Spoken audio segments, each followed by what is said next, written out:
Well, I want to introduce you to a gal that I have been watching for a few years that has just been an inspiration to me.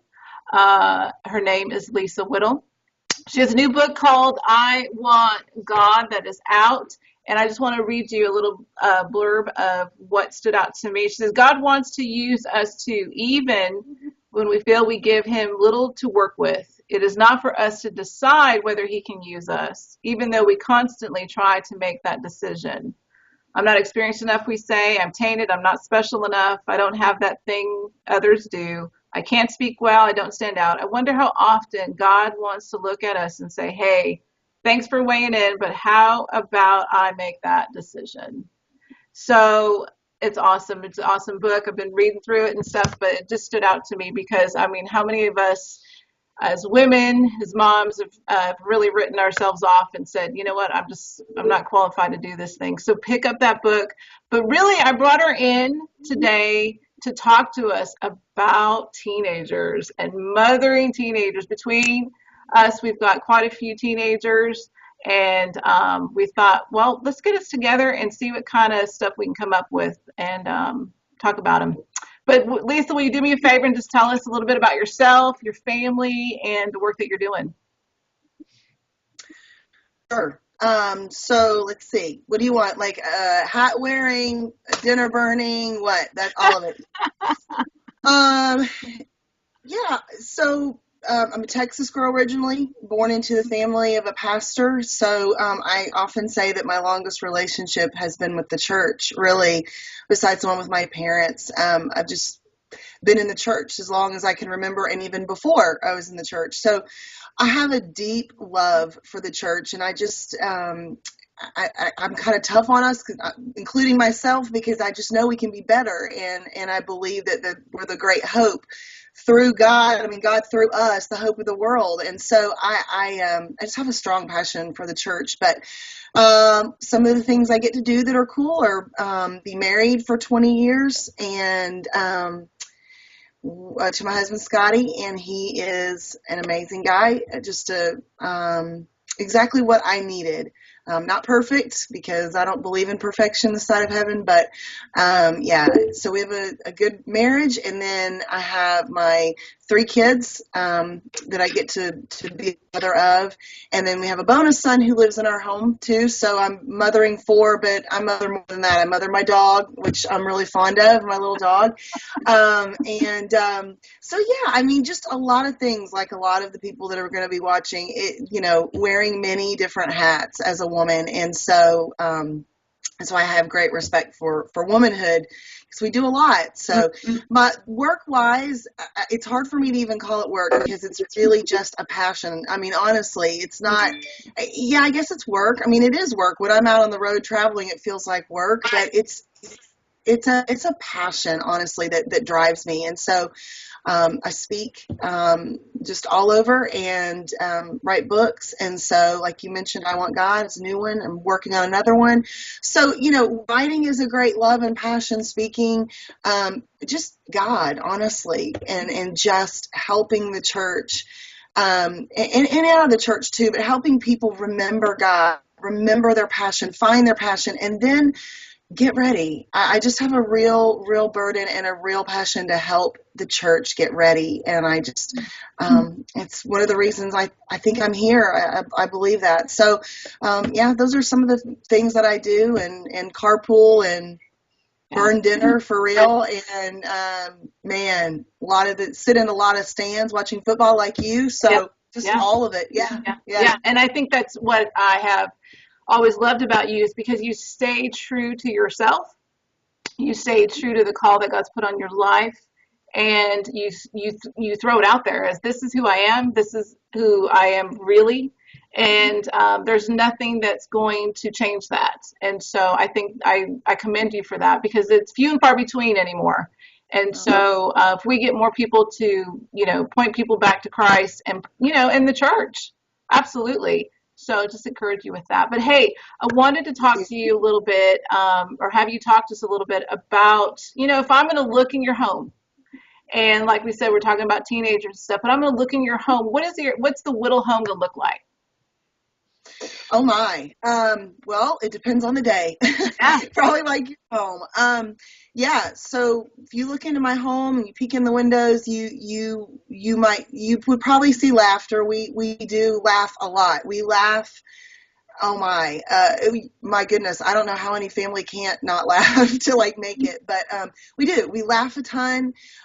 We love hard. I mean, you will see lots of love, lots of hugs. You will probably see wrestling between my two boys and my husband, and me yelling across the room, "Do not break my couch," because that's a very real picture of our life.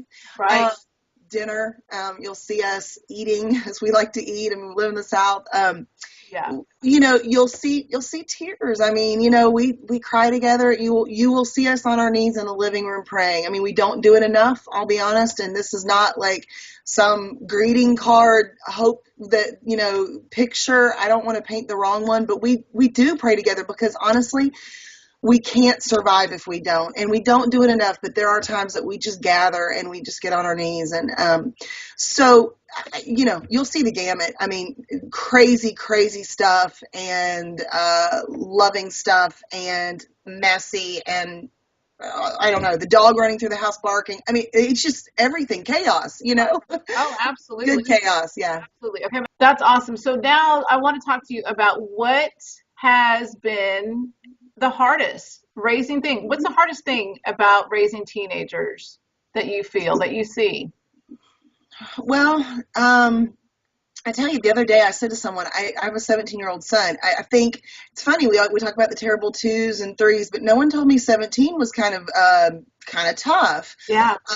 Yeah, so I think it's kind of different for boys and girls. The way my kids' ages are, two boys are 17 and 14, almost 15, and then my daughter is 12 going on 13. So I can already see there's some differences there. Oh, yeah. But I would say across the board stuff would be like, something that's hard, I think, is the great balance between letting your kid make decisions and stepping in and parenting. And so, that sounds like it would be easy when they're 8, and you think, well, I'm making decisions till they turn 18. Well, the reality of it is, there have to be decisions that they make little by little along the way. So when they leave the home, they actually aren't paralyzed, and they know somewhat what to do or how to figure it out. Yeah. And so I think that great balance is very tough in raising teens, knowing, particularly when they get to be like 17 and 18,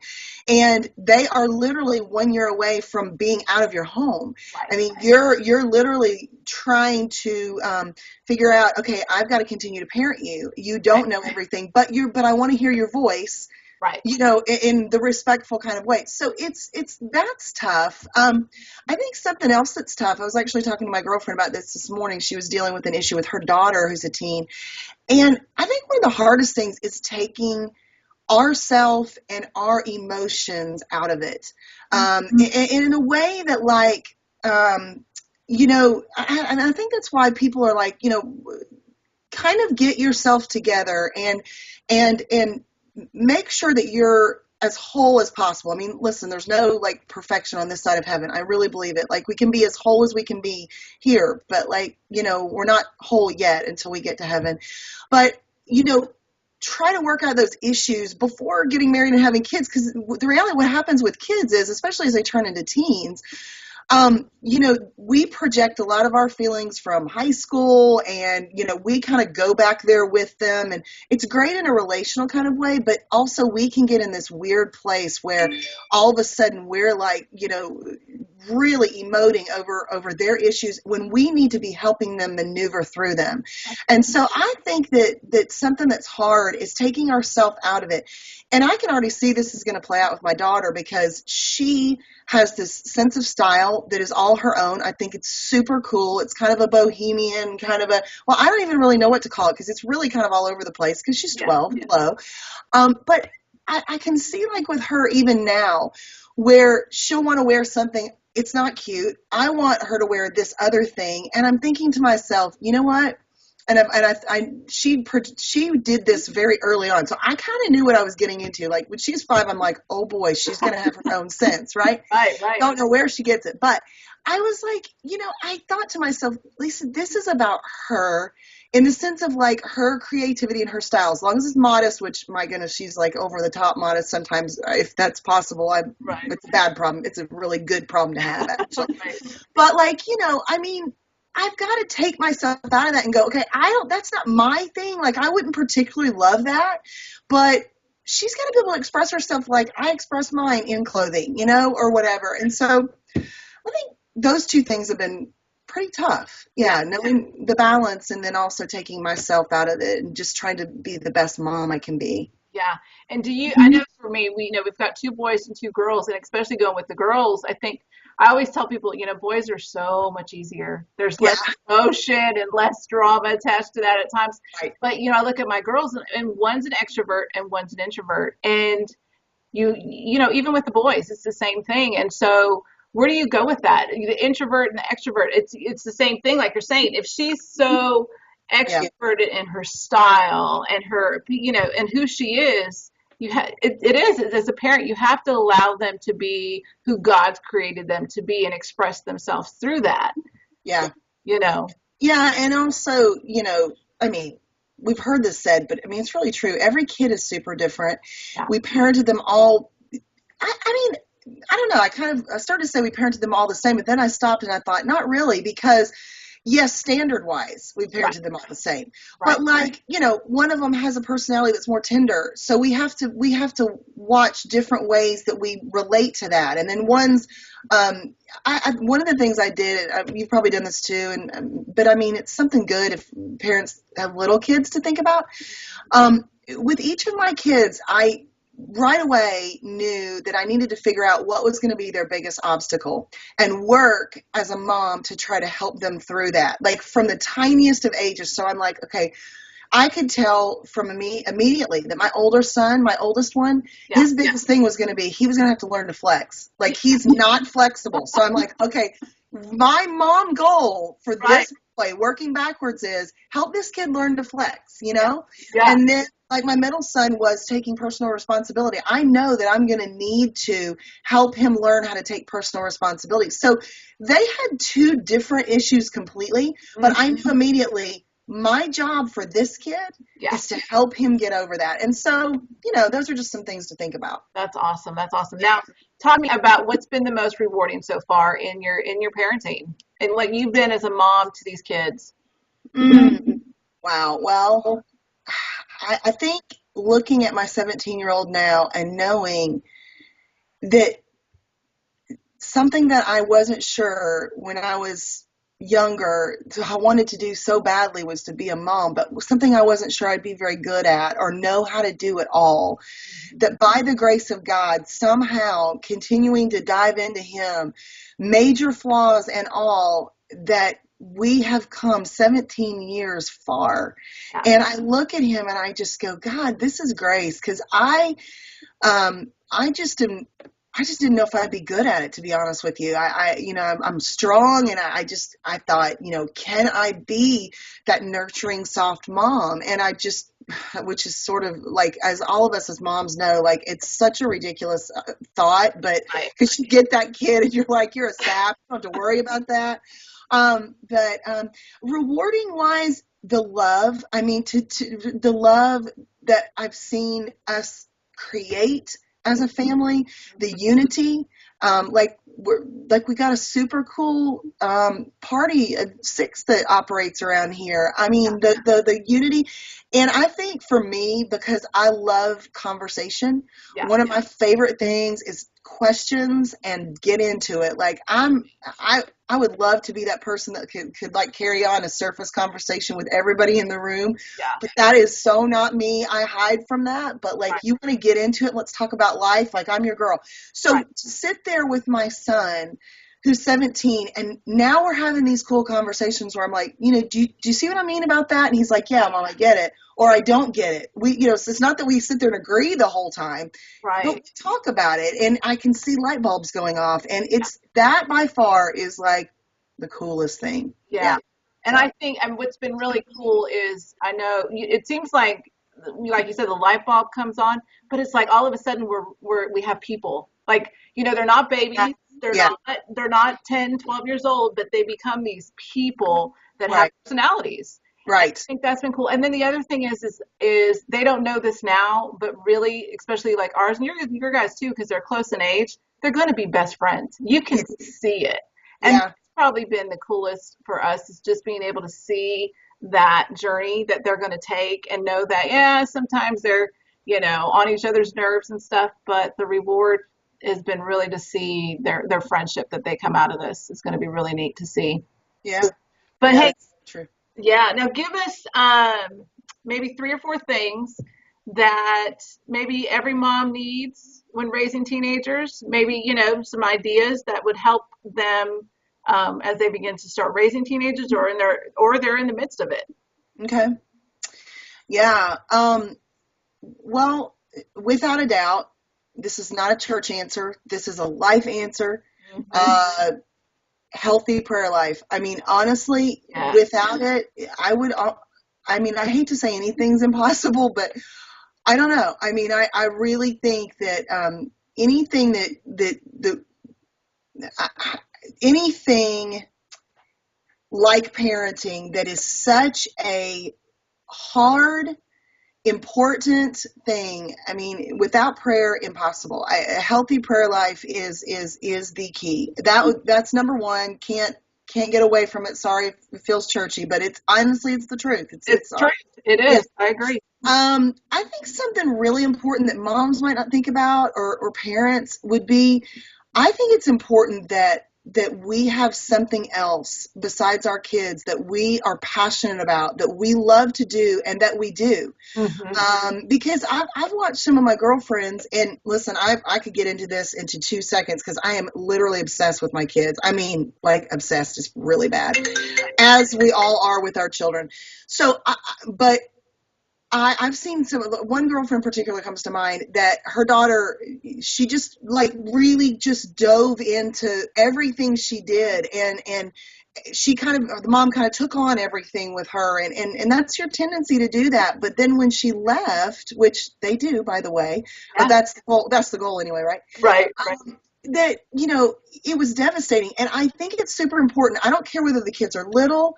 There are seasons for sure, like you know this well. When I had babies, I didn't travel. I mean, they were all under the age of 4. I didn't go speak weekends. That would have been like cruel and unusual punishment for my husband. That's right. So right. So but I think like we have to have something that we're passionate about, that we do. I mean, this is powerful for the kids to see, and this helps us not like put everything into this role that makes us believe that who we are is what we do, and that's mothering. And my gosh, it's on up there as far as the best thing I've ever done in my entire life. Maybe the best. I mean, it's honestly that good. No, right. But something else like that drives you, because I know that once my kids leave the home, I'm still going to be passionate about God, and I'm still going to preach the gospel, and I'm still going to write, and I'm not going to quit doing that. And so I think it's super important that we have that. So that would be another thing I would say. If they haven't yet, or if you haven't yet, whoever, develop something that you really love and are passionate about, it's time. Like, this is a good time to do it. Yeah. Sense of humor, 100%. Yeah. Gotta have it. Get over yourself. I mean, my boys laugh at me all the time. Like, we laugh together, and it's probably not a good thing to do necessarily, not a good habit to get into, but they laugh at me. Like, I'm known to fall. Like, I fall in wedge heels all the time. My boys, it's a joke. Now, we're a very joking family. We all think we're sort of comedians, and we're clearly not, but we think we are. So there's a lot of laughing. So sense of humor, laughing, got to. Like, if you haven't laughed with your kids for a while, do something to bring it on, because you both need the release. You both need it. It's intense sometimes, parenting. We have lots of intense conversations with our kids, and if we didn't laugh in the other times, I don't know what we'd do. Yeah. Let's see. What else? I think like a stubborn resolve to continue to parent. Mm. Like a stubborn resolve to continue to parent to the end, and whatever the end looks like. And like, it's never really over, the parenting, but at a certain point, like I know now with my parents who are aging, Right. their parenting of me is pretty much done. I mean, it is. Even, for 10 years it's been kind of done. They've helped me through kids and all that, but I think this resolve, because I think our tendency is we're tired, man. By the time they turn 16, we're like, I am slap worn out. Like, is Right. somebody else on duty? But the reality is, Michelle, is like, no, there's this resolve. Keep parenting in every situation that you need to put that parental thing, do it. Yeah. And don't grow weary in it, because it is super important. I mean, they're going to need you. They need you sometimes more when they're teenagers than what they did when they were 2 and 3. And that's hard for little parents of littles to understand, Yeah. but it's really true. Like, they need you to dive in even more. And I've seen a lot of parents that then kind of pull out like, oh, I'm kind of good. We're done. Right. Not true. You got to stay in. And so getting creative is super important Yeah. too with your parenting, is learning how to be creative and like parent differently in each situation, and yet keeping your standards always. Bottom lines don't change. Yes. But the way you parent creatively, I think it shows your kids that you're still in it. Right. No matter if they're 17, you're still in it. Listen, my son probably would die for me to say this, but I still tuck the boy in bed at night. I literally will stalk him. And he's like, Mom, seriously, I'm good. And some nights I don't, right? But like, I go in there and I'm like, listen, I'm going to be mom and I'm going to take you in. And I always do something goofy and silly because that's how he knows me. Yeah. So, there you go. I mean, that's all I kind of know, and we're just kind of going through it, fumbling through it ourselves. But by the grace of God, we're having a really good time. So, yeah. And I love it that you're talking about to be faithful in prayer, because I think if anything, it may be churchy, but it's truth. And if it wasn't for the times where I felt like, okay, God, I need your hand to hold and figure this out, because I don't know. You are, like you said, you're kind of learning this as you go. Even like we were raising babies. I mean, changing diapers and all that, the instruction manual, if you will, comes with it. Yeah. But, it's when you're raising these teenagers, it's hard. And, you got technology, you got a lot of things that you have to weed through and figure out how you're going to manage all this and stuff. And that's one of those things that I think prayer is big. Oh, man, but a sense of humor. Yeah. Gets you far in life. And that's where the memories, I think, are created. It's the good versus the bad.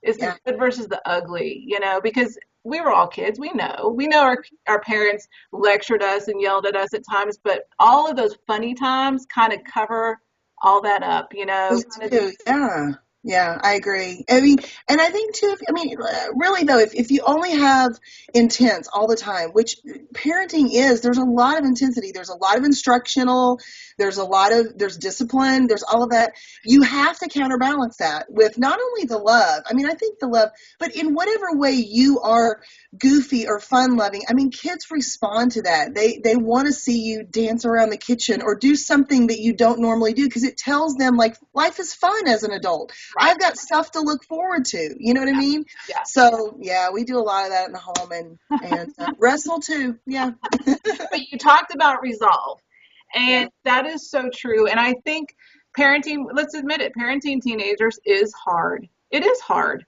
I know for us with the 4, it's work, and we don't get a paycheck, and we do it because we love them, and they're ours. But I want you to talk to that one mom right now that is feeling at that place where, you know what, she feels like she doesn't have it all together. This is hard work for her. She's just at that place where she just feels like she wants to give up. These are my kids, and they're going to end up however they end up. We've had those conversations, but encourage that one mom right now, if you will, that just speak life into her and just, encourage that mom. Okay. Yeah, I would just say, first of all, I'm with you. I have those feelings all the time. I don't know if I'm doing this well. I don't know if I'm doing this right. I mean, just because, I've been doing it 17 years, I've never parented a 17-year-old. So every time we have a new issue come up, and I've even told my son, quite honestly, you've never been 17 and I've never parented 17. Yeah. What I would say to that friend, I mean, the great thing about life with God is that feelings do not overcome us. Feelings don't have to, feelings don't mean failure. Feelings don't mean, they just mean feelings, And so that mom who feels like, man, I want to give up. I mean, I get it. Sometimes I do too, Yeah. but it's a feeling. And so you put it in the feelings category, but you know the facts, and that is that God will be with you, that God loves you, that God loves your child more than you, that this thing, you being that parent, didn't happen without his permission. And so he knew that you would parent that child, and he knew that he could equip you to parent that child. And so I would just say, don't get overwhelmed by the feelings. Try to say, I'm going to put these feelings in the feelings category today, and I'm going to literally rely on truth. And then also, keep going. I mean, just keep going. Take one prayer right now, and then take another step. And if you messed up yesterday, it's okay. I mean, it's like all of our life.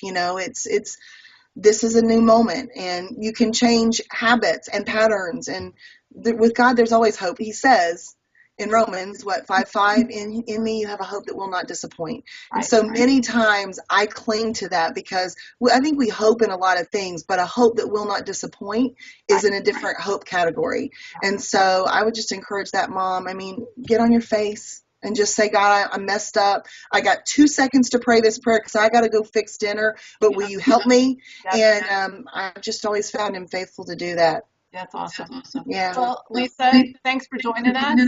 Thanks. I'm fun. sure we, inspired and encouraged someone out there. And I know that, I just encourage you to continue what you're doing, Oh, thank you. and just thank you. Thank you.